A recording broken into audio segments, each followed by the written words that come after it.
سلام، من افشین هستم. به کانال رکورد خوش اومدید. تو این کانال قراره کلی با هم چالش انجام بدیم و رکوردهای جدید رو ثبت کنیم. بدون معطلی بریم سراغ چالش. یه توضیح در رابطه با چالش طناب زدن در 30 روز بدم. بچه ما هر روز قراره یه رکورد جدید ثبت کنیم.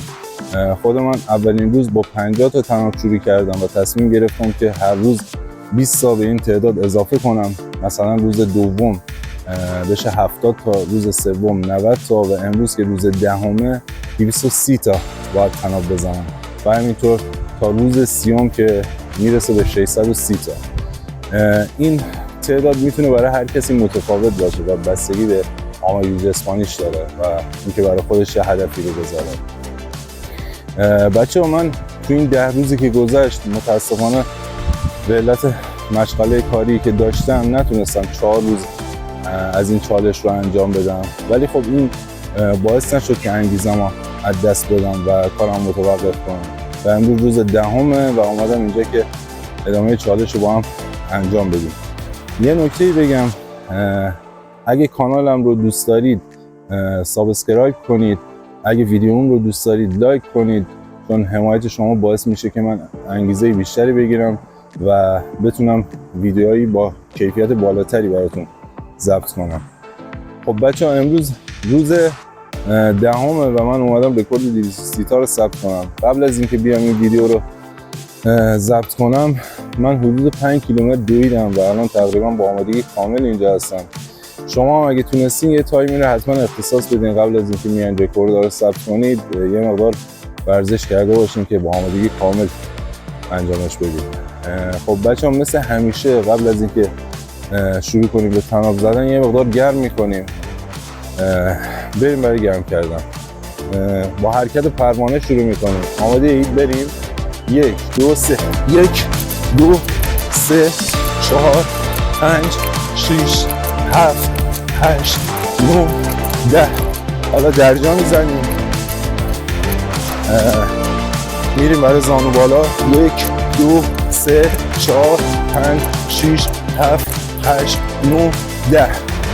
دوباره درجا میزنیم. پا رو به سمت جلو پرتاب میکنیم. 1 2 3 4 5 6 7 8 9 10. دوباره درجا میزنیم. پا رو به پشت. 1 2 3 4 5 6 7 8 9 10. درجا. پا رو به بغل. 1 2 3 4 5 6 7 8 9 10. درجا میزنیم. بچه شما به دلخواه خودتون میتونید مدت زمان گرم کردن رو افزایش بدین. خب این کار باعث میشه که آمادگی جسمانیتون بالا بره و موقع طناب زدن آسیب کمتری ببینید. خب بریم سراغ رکوردمون. من طنابو بردارم. آماده اید؟ بریم. 1 2 3 1 2 3 6 10 20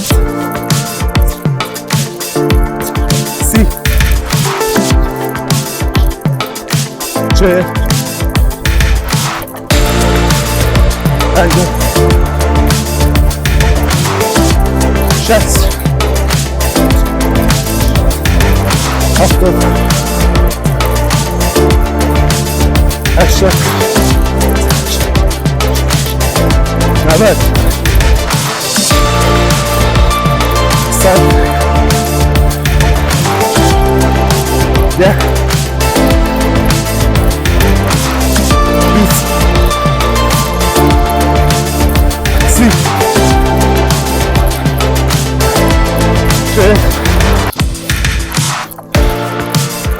50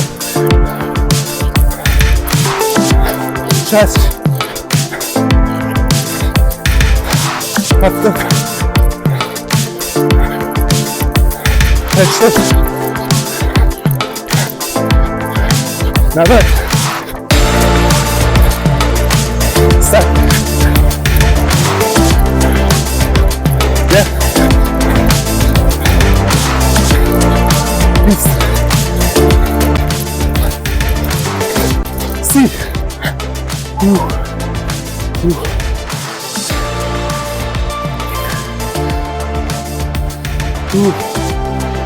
یه نفس بگیرید. خیلی سخت بود. خیلی باید تمرین داشته باشیم که بتونیم رکوردهای جدید رو ثبت کنیم. بچه ها حتما در هفته یه تایمی رو مشخص کنید و تمرینات هوازی استقامتی و قدرتی رو انجام بدین که بتونه آمادگی جسمانیتون رو بالا ببره، اعتماد به نفستون رو بالا ببره که بتون رکوردهای جدید رو ثبت کنید. بچه ها اینجا آخر این ویدیوه. ممنون که به من توجه کردید و تا آخرین ویدیو با من همراه بودین. مرسی، خداحافظ.